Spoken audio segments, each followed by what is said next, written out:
He was nominated by the American Party in 1972 as their candidate for the presidency of the United States of America.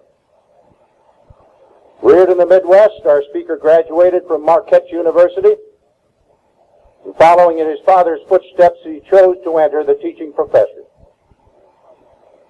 After a tour as an aviator in the United States Marine Corps and holding the present rank of Lieutenant Colonel in the Marine Corps Reserves, he became a college instructor and active in the political affairs of his community and his state. He was elected to the California State Senate in 1964, where he gathered the respect of his colleagues, friends, and foe alike, simply because of his firm convictions to those principles of Americanism and constitutional government. In 1970, he won a special election to fill a vacancy in the United States Congress, and in November of that year, he was returned to the Congress by the largest vote given to any congressional candidate. As a presidential candidate in 1972, he spoke before more audiences and traveled the nation far more extensively than his opponents. And despite a virtual press blackout, he received well over 1 million votes and served as a rallying point for what will be an upswing in a returning surge of Americanism in the political arena.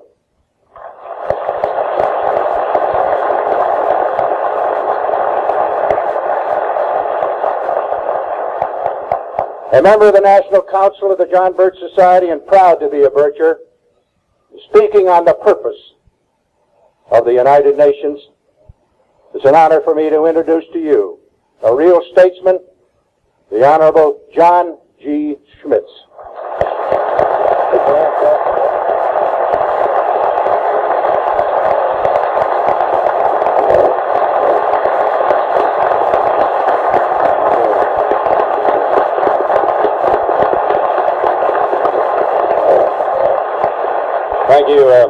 Thank you very much, Chuck. It's nice being here. You know, I never felt as bad about losing my bid for the job as Commander-in-Chief as tonight in listening to Scott Stanley. You know, it just grieves me to miss that great opportunity to appoint Scott Stanley the last United States ambassador to the UN.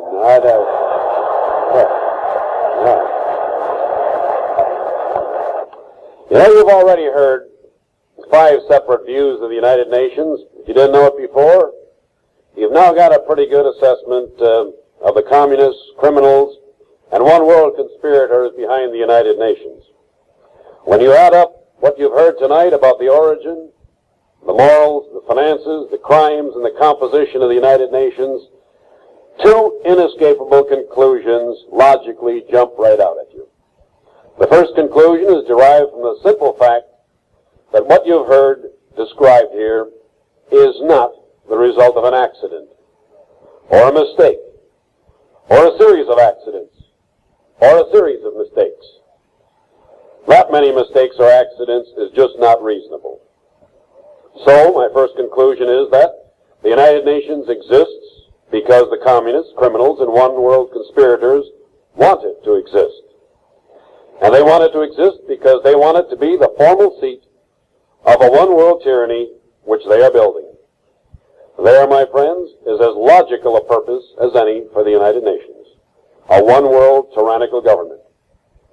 The second conclusion is derived from the easily demonstrable fact that the United States government's presence, prestige, and money is absolutely essential to the United Nations.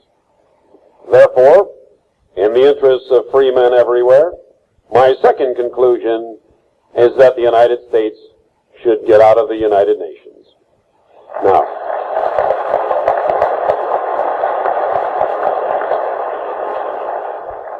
Now, some in the audience tonight, or some Americans listening to a recording of this program at some future date, may wonder at this point whether I'm not guilty of what we call in logic a hasty generalization.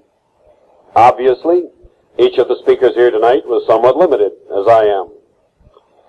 But let me assure everyone that the evidence to support this conclusion is overwhelming.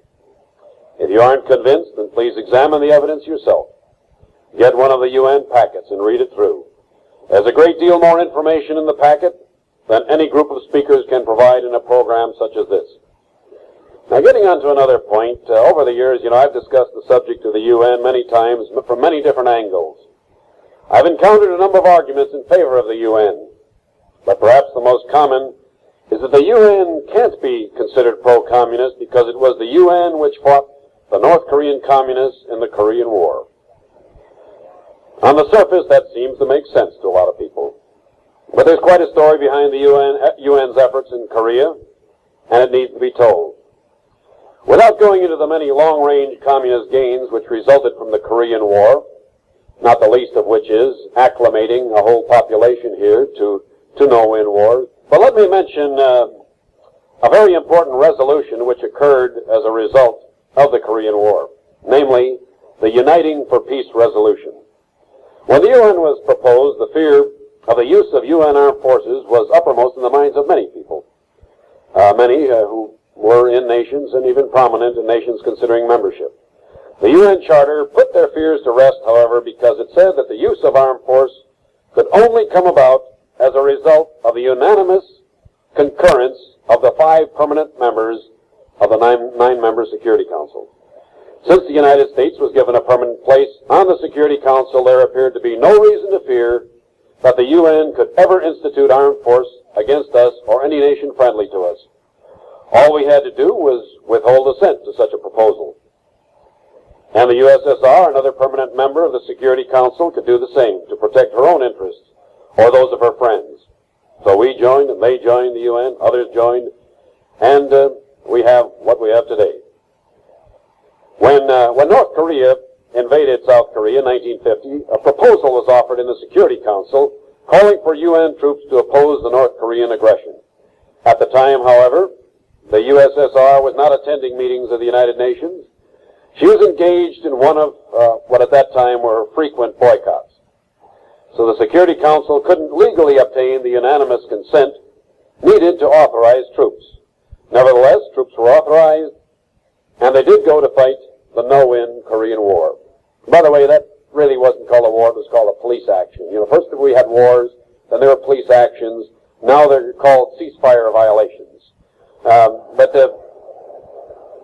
At any rate, moving on, some months later, this obvious circumvention of the UN Charter became an issue. So in November 1950, the Uniting for Peace resolution was offered in the General Assembly. That's the cave of winds that Scott was talking about, where each nation has equal vote, except the Soviets have 3.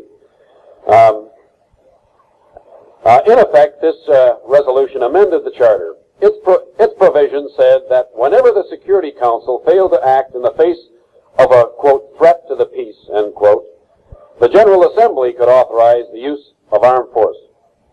The significance of this change is simply this, that naked aggression by the UN itself could have easily been stopped when it came from the Security Council, but there is no such capability when it comes from the General Assembly. A resolution to use armed force against any nation, including the United States, can now be made effective by a 2/3 vote in the General Assembly. 2/3 vote of the members. Now you ask the question, could they, or could the UN ever send troops against this country? Would 2/3 of the members want to use force against us? All one has to do to answer that question is to recall that 2/3 of the UN members, in effect, voted Nationalist China out and read China in to the UN. You remember that time? The anti-American feeling was such that, in fact, the euphoria, it was outright euphoria. There was dancing in the aisles. In other words, what happened? Scott mentioned 132 members. The membership of the UN was half that when it was started. And in the 21 years from 1950 to 1971, the increased membership meant a complete reversal of our 2/3 majority at the time of the Korean War. In other words, from our 2/3, it switched from the other side's 2/3, and we are now, without a veto, at the mercy of the General Assembly and that group which was dancing around in the aisles at the expulsion of Nationalist China. I'd say that the UN is a threat to us for this reason, even if there were no other reasons.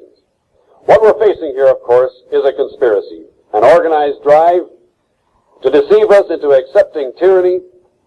No one accepts slavery willingly, but often tyranny is imposed through deceit. Only occasionally is force used. Right now, we're being deceived into accepting certain rule by the United Nations. And if we wake up to the deceit, it seems quite probable that a two-thirds vote would use armed force against us. The logical thing for us to do is stop our financing of the UN and at the same time get out. Now,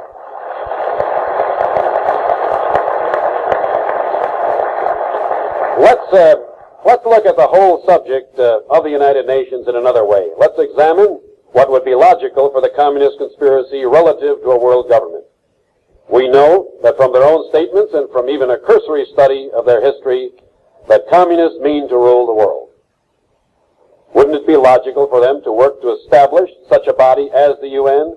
Wouldn't it be logical for them to promote high-sounding ideals and clever slogans to entice the unwary into their grasp? Wouldn't their organization become a haven for communist tyrants like Mao Zedong and Zhou Enlai? Of course. Looking at it from the communist point of view, the United Nations is an absolute necessity. That's exactly why they founded it, dominate it, and use it so effectively. Well, then, what do we do about the United Nations? You heard a few moments ago from Congressman John Rarick.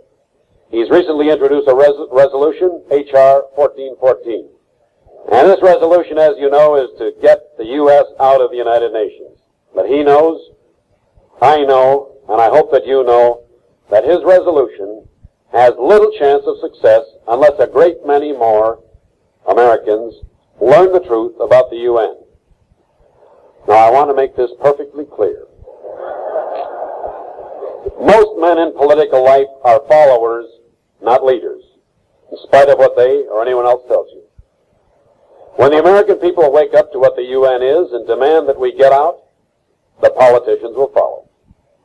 So I urge whomever hears these speeches to learn the truth and then spread the truth.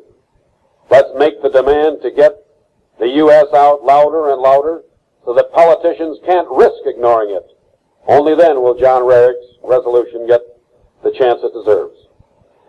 Now, I ask you to do this for many reasons.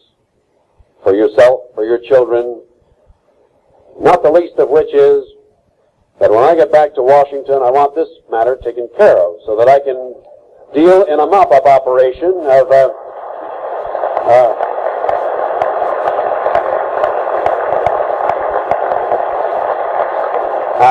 I want to have this taken care of so I can just be the mop-up operation taking care of the international monetary situation, the Mideast situation, and that being taken care of, we'll all go on, and I don't mean to sound corny, but we could live somewhat happily ever after. Thank you.